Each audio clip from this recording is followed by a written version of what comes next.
Hey everybody, welcome to Team Brothership. It's me, Mike, joined here by co-host Jon, and today we are doing the traditional Castlevania Halloween Let's Play. I wasn't sure, I think we've all been a little bit busy this Halloween season, so I wasn't sure it was going to happen, but we managed to get everybody together in time to do it. Traditional. There's been like 2 of these. I mean, that's tradition. There's been 2. So this is your favorite Castlevania, Yeah, Jon. This is my favorite Castlevania. Symphony of the Night is also obviously really good, but this is my favorite.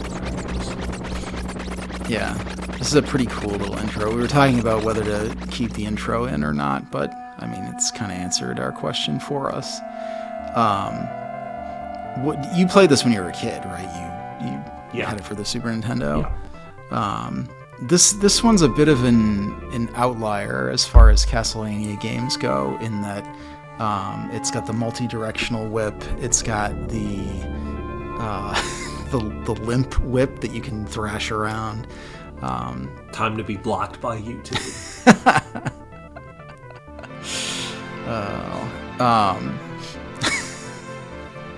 God.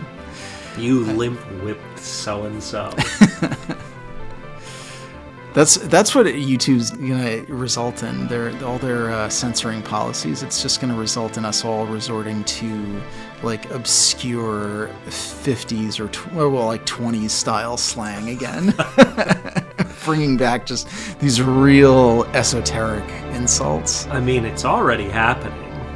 People are already using weird non-words just to get around whatever the algorithm is doing. But in any event, we're talking about Castlevania here. Yeah, this one is my favorite. You say it's an outlier, but you have to have the perspective that it's Castlevania IV.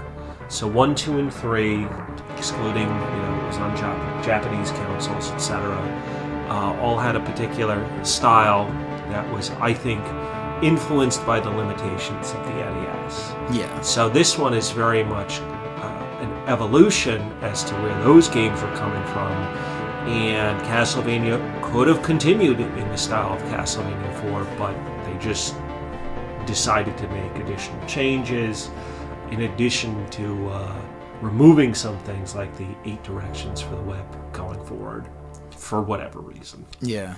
Well, we can probably jump in if you're good to go.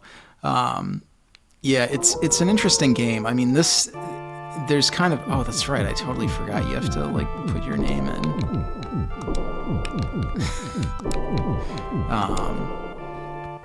Heroic protagonist. This is one of a handful of Castlevanias that is essentially a remake of the first game. It's funny in that it is labeled as Castlevania 4, but it's basically just a retelling of the first game. Not that the story of Castlevania is the most important thing, but I don't know if I ever noticed that skull face in the background back there. I did it. I made the first jumps. And fall into the pit. The traditional getting hit by the first Goomba in Mario.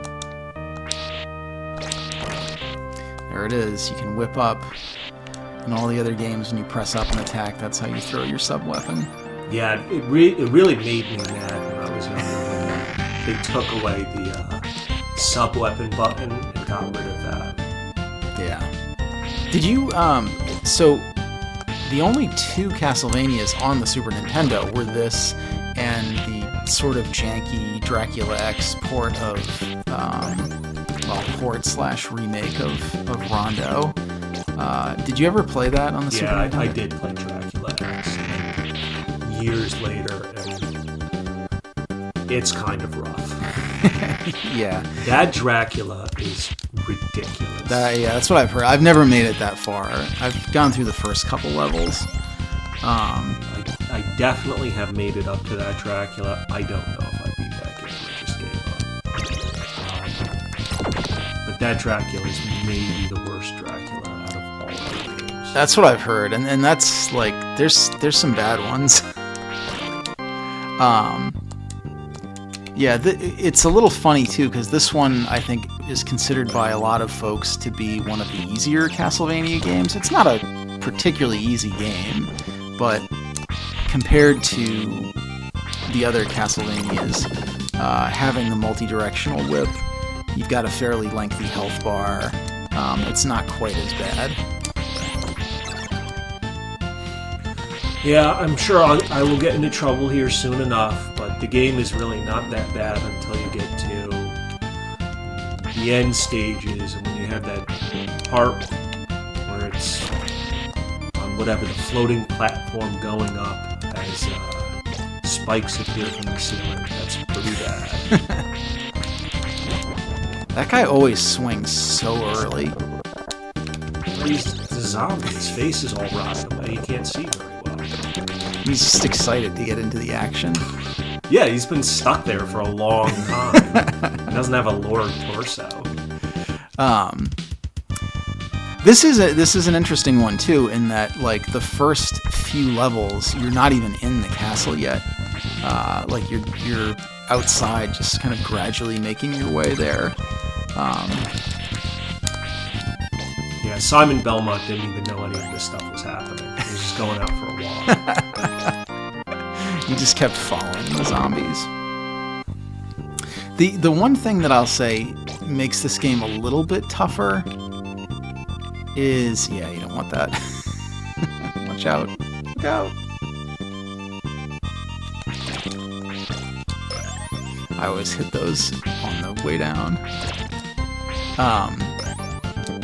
The one thing that does make this game a little tricky is just the size of Simon's sprite, because it is a little bit bigger comparatively than some of the other games.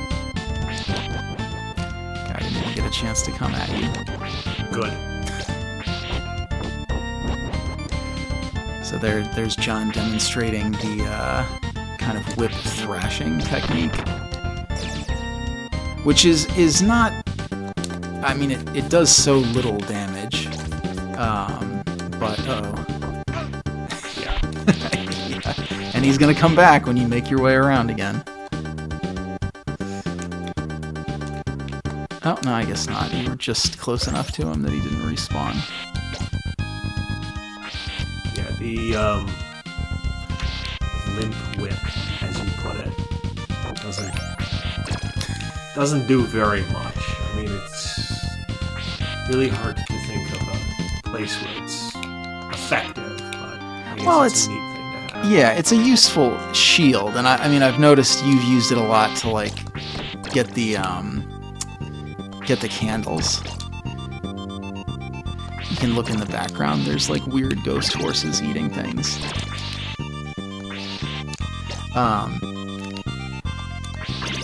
Oh, these guys.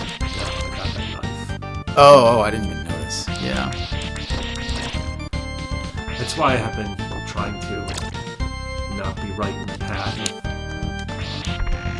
wherever the candle is. Right. I don't remember what's what. Going from the cross to the knife. Yeah, this is definitely one of those games where the knife is a real... There's like real differences in the quality of the sub-weapons. Here's the first boss. Yeah. You can usually just like tank this guy. Oh, he's back! Oh no. Yeah. Not the most difficult of sub-boss. Nice. You always have to, like how Mega Man always has to jump through the boss doors. Simon Belmont always has to catch the end sphere in midair. What is that even supposed to be? I mean, I've played a ton of Castlevania over the years, and I don't even know what that orb is. No clue. In Castlevania 2, there were Dracula's bones and body parts. And things, but I don't know. It's Dracula's fine pearl collection. It's Fabergé eggs. What was the timeline for Fabergé? I don't think that's chronologically possible. It's true.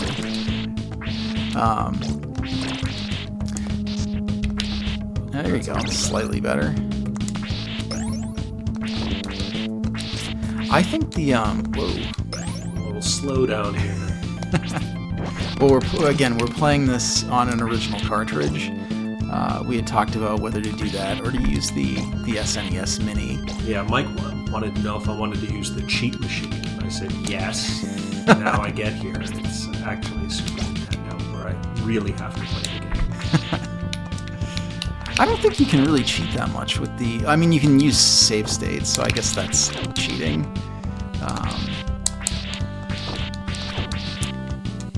The music in this game is one of the more interesting aspects. It's real good, but it's very different from your traditional Castlevania music. It's more like environmental and ambient. Yeah, I think it is one of the better soundtracks.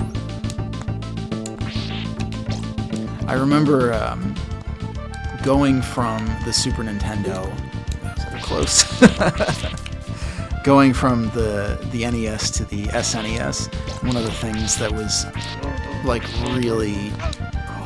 Armadillo. Yeah, that guy always gets everybody. Did Dracula get those guys working for him? Dracula's... That's one of the unspoken parts of the Dracula myth. He communes with... the bats and the birds right. make sense, you know. And with the frogs up ahead, we're just in a swamp. It's a coincidence with them, but, you know, like, you gotta be pretty persuasive if you can talk armadillos into working for you. It was one of the parts edited out of the original Dracula novel. Yeah. That Dracula can commune with porcupines.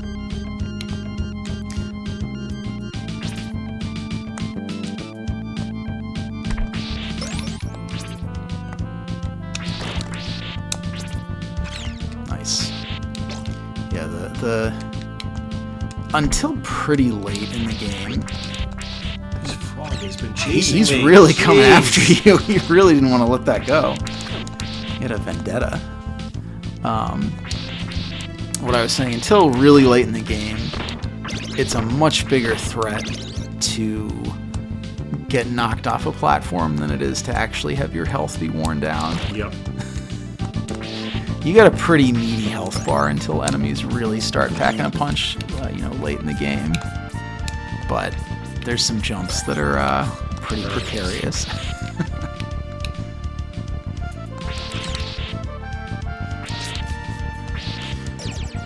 It's funny, in all of the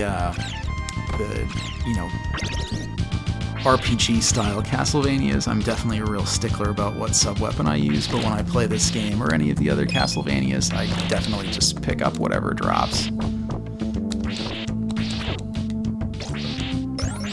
always go for the cross. I mean, it is the best one. Careful, cat.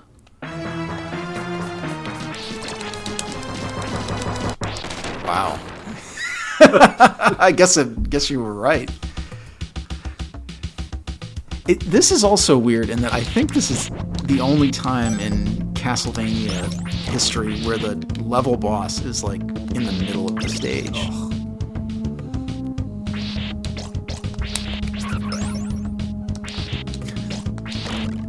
Oh, this level has one of the most irritating, I guess, level hazards of any Castlevania. It's coming up. I'll point it out to you when Spikes. you get... Yes, where it's like right there. That spike right there. Okay. It's so like you don't see it coming.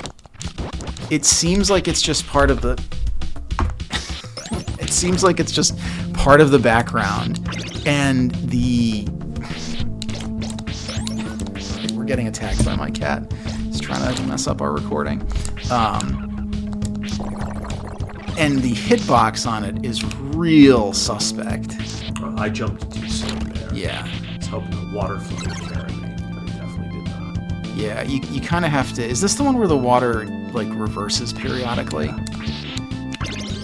so you gotta kind of wait till it's pushing you. There you go.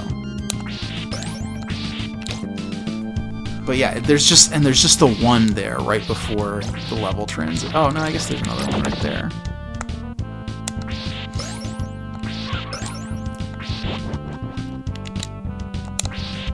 There you go. Double throw.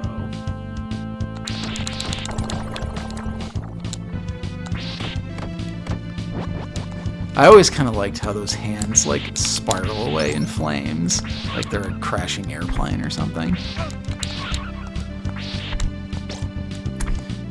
What I was going to say earlier too is that Medusa fight, is that the only time in Castlevania history where the level boss is like in the middle of the stage? Is there another one in this game? I don't think so. It's very weird though. Like I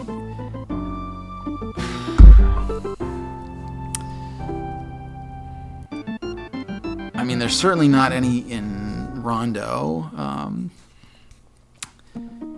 Yeah, it's a pretty atypical position for earlier games.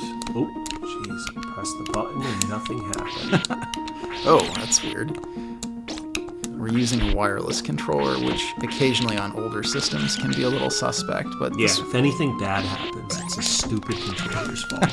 That was the controller. These sad guys just turn into little things.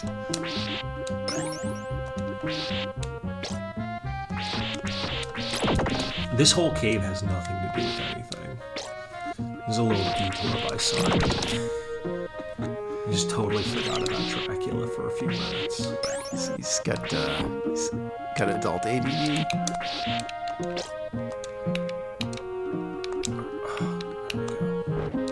Whoa. That's bad. Now it's going to be firing again. Oop. Thankfully, Simon's head has a gap in it that firewalls can pass through. I mean, he's an adventurer, not a sorcerer. Doesn't need that intelligence stuff. There's probably a crossover here.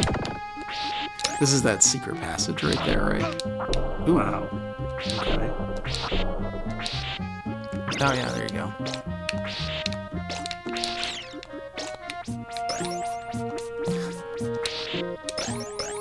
Why is disappearing? It's just like living in America.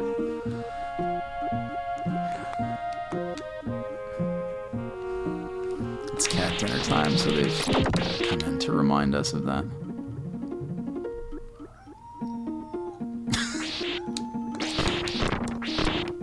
Sometimes the recording picks them up, sometimes it doesn't. What must those creatures' experience be, where, like, some weirdo runs into the room and whips you, and suddenly there's two of you?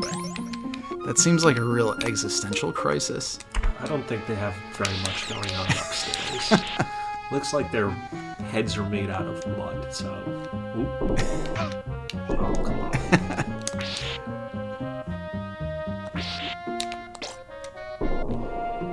Yeah, the little, like, debris.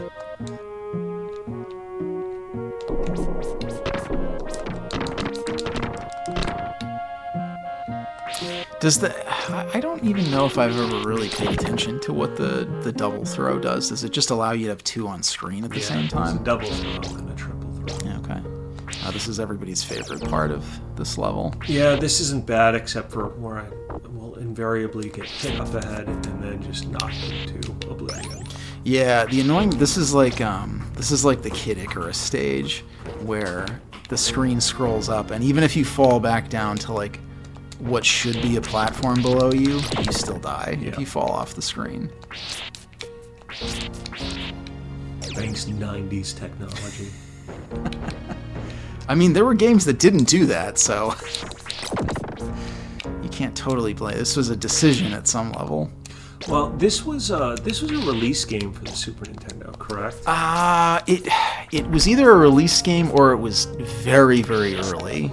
Because a lot of the decisions in this were to show off the technology. Right, yeah. Which is why you have, like, the rotating room. Yeah. It doesn't make any sense, and it's just there for, like, 30 seconds. They're just like, they needed something that they could take out and put in the commercials. Yeah. So I'm sure this game was pushing whatever they thought was the boundary of the system at the time. Sure. And that means the room disappears once you leave. That's all a Super Nintendo can do. No, I lost momentum. Ugh. Oh, this is a fun one. I don't think you can kill those guys either, right? I think so. They act like they're taking damage, though. It might be one of those things where it's like you can, if you hit them like 400 times, they'll go down. I don't have time for that. No, none of us do. Oh, there's that bat that always hits everybody because he hides behind the water. I mean, despite the fact that it came very early in the console's release, this game does still hold up really well, even stacked against other Super Nintendo games. Like we discussed, it's... Is that a knife? Probably. Good check now. Is this the one that fills up with water? Oh, what the? That was a fish man. You probably don't want to stop. I don't think they stop coming. Ooh, yeah, this is... and watch out, those are collapsing platforms, too. Wow, that was a big pillar up there. That thing just dropped like 4 chunks of itself. Is this the one that fills up with water as you go further up? It is. Yeah. Oh, I think you can take a damage boost and just go right up there. Yeah. You get all the free hearts from that guy, though.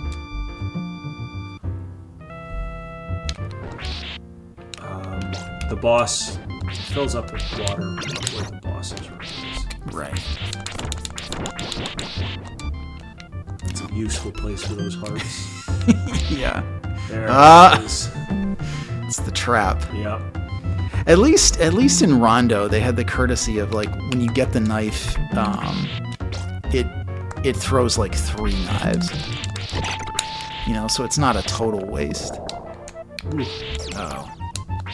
That guy's gonna shoot. Yeah, this is where it starts getting a mite tricky. Not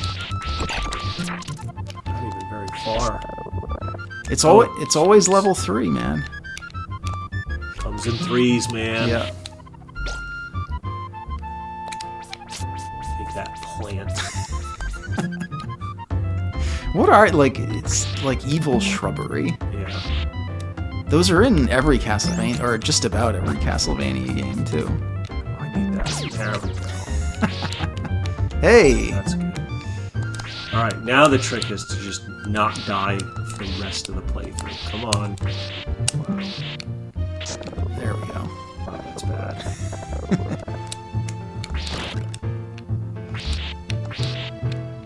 Screw that. Oh, Jesus. Oop. Yeah. There we go. Those are gonna fall, definitely. Not getting that money back. No. But you didn't have to really deal with the bone dragon.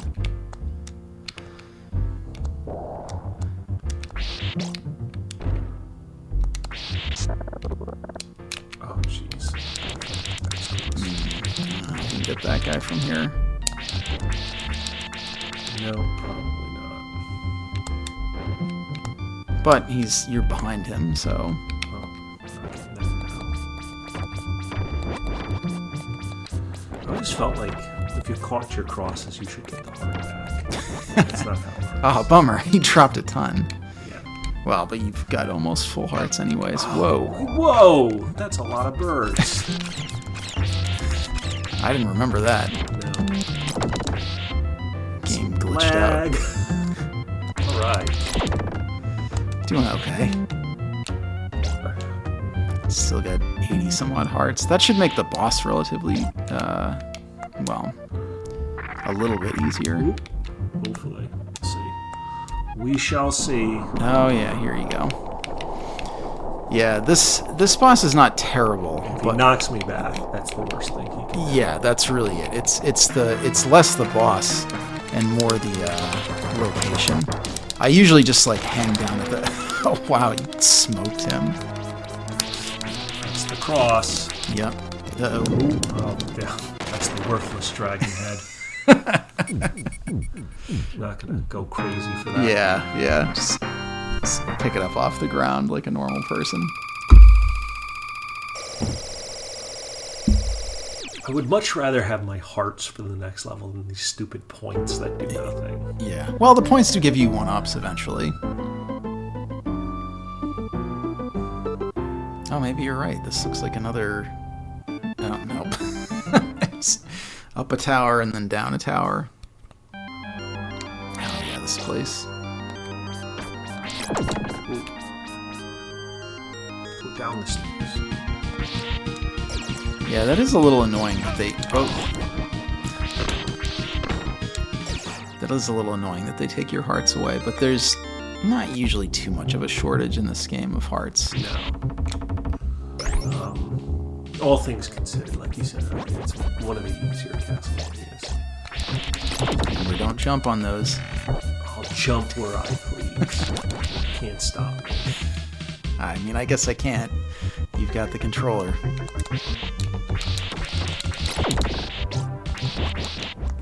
You didn't like that.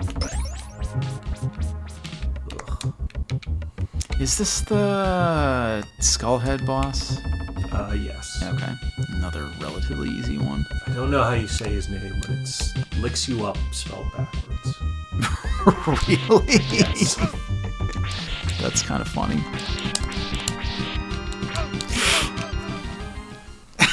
Saw that coming, unfortunately.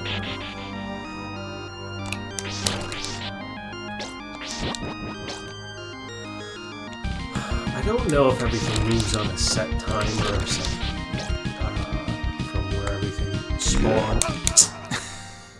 But it's one of those things that if you just keep moving at a decent clip, it's a lot easier to make predictable. Right, yeah. It's I feel like a lot of Konami games, especially, once you stop, that's a problem. Yeah, you basically have to just, like, immediately hit jump as soon as you land on those.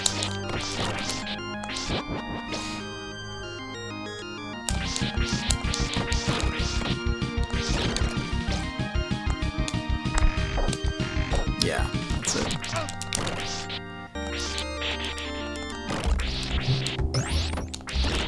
Does the triple throw and the double throw, do those show up at the same...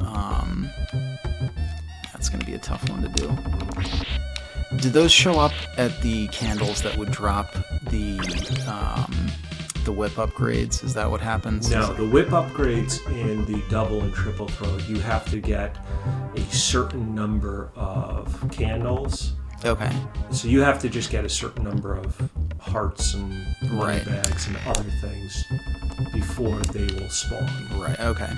So I think people that speedrun the game have some, with speedrunners how they have like all of the mechanics known, etc. Right. So there's some way of calculating it, I'm sure. You have to get a certain number of drops before they will show up. That makes sense. Here he is. Yeah, here he is. This guy is another one that's relatively easy to... That cross.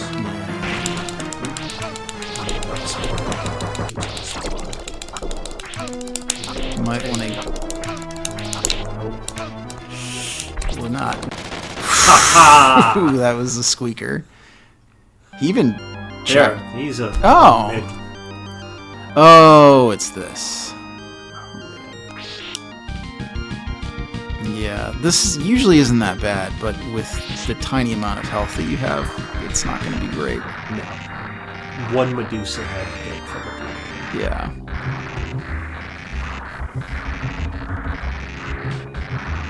This is the end of the level, right, though, once you get through here? I think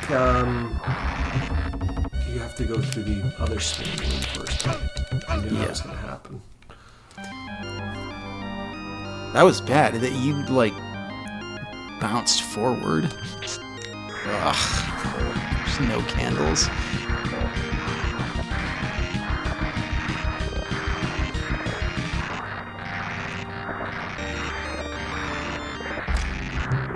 Yeah, these are the hey, we're on the Super Nintendo now rooms. Yep. Damn it. No good. Well, happy Halloween, idiots. No, we gotta keep going. We gotta finish the game.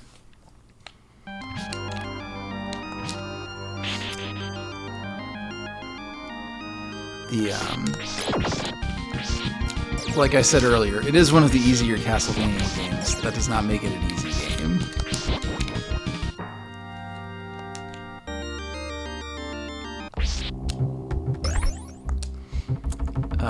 The next level is the real short one too, right? Where you're just basically like walking into the castle. Oh, yeah. Well, there's like not even any enemies. There's a couple, but yeah, it's very sparse. I think I was watching SNES Drunk play that, and he actually died in that level because he was talking too much and he ran out of time. Ooh. Because there's actually Forget like about the timer. Yeah, because it usually doesn't matter. But that level, you do actually. It has less of a timer than a lot of other levels, so you do kind of have to keep moving at a steady clip. Skulls keep looking at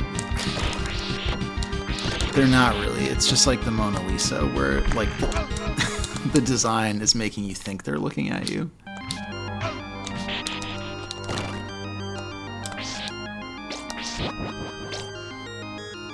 It's a trick of the light that the eyes are following you.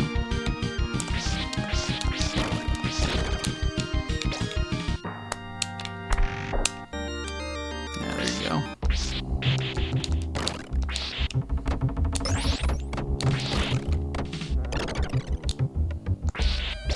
It is kind of one thing that they did sort of continue on with from this one is the way that the skeleton enemies all like explode all over the place.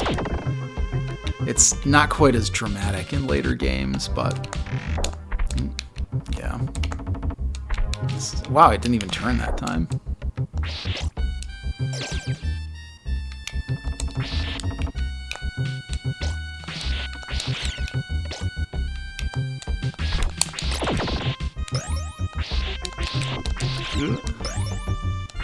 I've definitely gotten knocked off by that bat before. No sub-weapon, not good. I have to make do. The real boss is the stupid ceiling. Yeah. What is that? It's skull gas. Jeez. No good.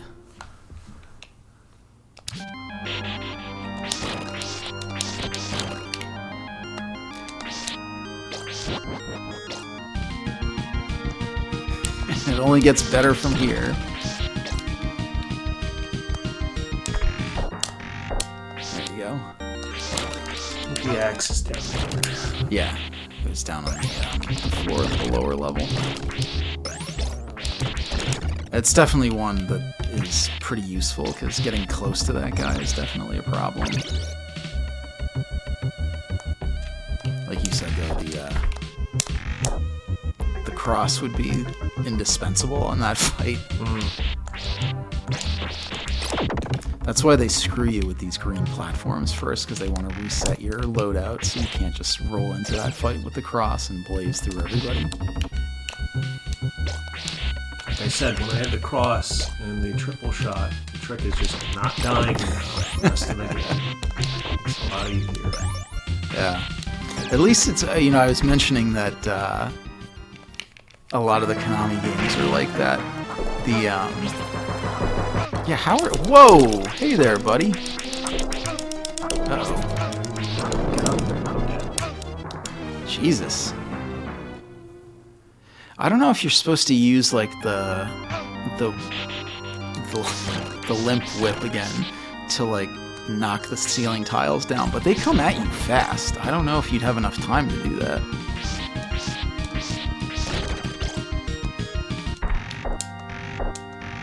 Nice.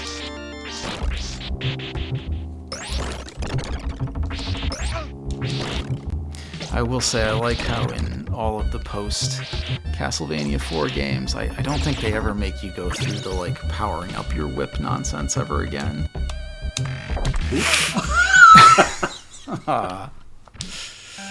Oh boy.